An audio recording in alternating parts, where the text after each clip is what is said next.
Assalamualaikum warahmatullahi wabarakatuh. Apa kabar kalian semua? Semoga kalian sehat walafiat. Kali ini saya akan menceritakan tentang pengalaman suami istri yang bernama David dan Maya. Tentang hantu di komplek perumahan. Mari kita dengarkan cerita ini dan jangan lupa bawa kopi. Hantu di kompleks perumahan. Di suatu kompleks perumahan yang teduh, terletak di pinggiran kota kecil, terdapat sebuah kejadian misterius yang membuat penduduknya gemetar ketakutan. Sejak beberapa waktu terakhir, warga mulai mengalami gangguan yang tak terduga. Mereka merasa diawasi, suara-suara aneh terdengar di malam hari, dan yang paling menakutkan adalah keberadaan pocong misterius yang sering terlihat di sekitar kompleks perumahan itu.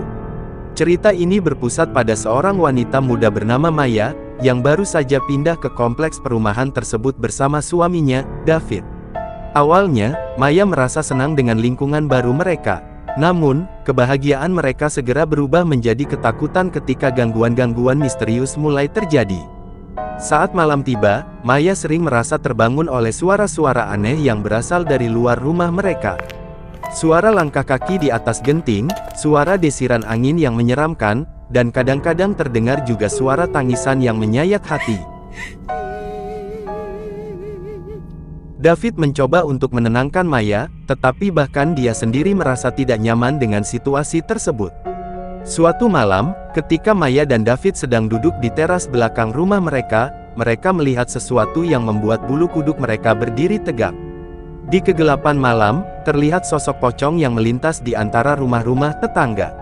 Maya menutupi mulutnya dengan gemetar, sedangkan David mencoba untuk tetap tenang meskipun hatinya berdebar kencang. Keberadaan pocong itu menjadi pembicaraan utama di antara para penduduk kompleks perumahan. Beberapa orang mencoba untuk mencari tahu asal-usulnya atau mencoba mengusirnya, tetapi tidak ada yang berhasil. Semakin lama, keberadaan pocong itu semakin terasa mengancam dan membuat ketakutan merajalela di kalangan penduduk. Tak lama setelah itu, Maya merasakan kehadiran sesuatu di sekitar mereka. Suasana menjadi hening, dan kemudian, sebuah bayangan muncul di hadapan mereka. Itu adalah roh dari seseorang yang terlihat bersedih dan terluka. Dengan gemetar, Maya bertanya kepada roh itu tentang alasan kedatangannya. Roh itu kemudian menceritakan kisahnya kepada Maya. Dia adalah seorang wanita muda yang meninggal secara tragis dalam kecelakaan mobil di dekat kompleks perumahan itu bertahun-tahun yang lalu. Namun, tubuhnya tidak pernah ditemukan, dan rohnya terjebak di antara dunia yang hidup dan mati. Dia mengatakan bahwa dia tidak memiliki tujuan atau perdamaian, dan karena itu dia terus mengembara di kompleks perumahan tersebut. Maya merasa iba pada roh tersebut.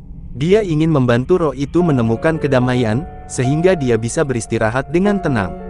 Dengan bantuan seorang paranormal yang mereka hubungi, Maya dan David melakukan serangkaian ritual untuk membantu roh itu melepaskan diri dan menuju alam baka.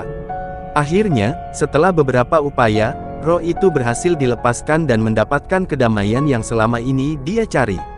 Keberadaan pocong itu pun menghilang dari kompleks perumahan, dan suasana menjadi tenang kembali. Penduduk kompleks perumahan merasa lega dan bersyukur kepada Maya dan David atas bantuan mereka dalam mengatasi masalah tersebut. Dari pengalaman itu, Maya belajar bahwa terkadang kita perlu memiliki empati dan keberanian untuk membantu mereka yang sudah tiada. Meskipun awalnya mengerikan, tetapi keberanian Maya untuk menghadapi ketakutan itu membawa kebaikan bagi semua orang di kompleks perumahan tersebut.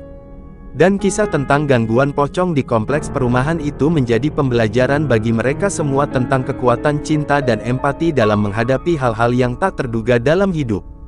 Demikian cerita yang dialami suami istri tentang hantu komplek perumahan. Dan jangan lupa like, komen, dan subscribe. Dan dukung terus channel ini terus supaya berkembang.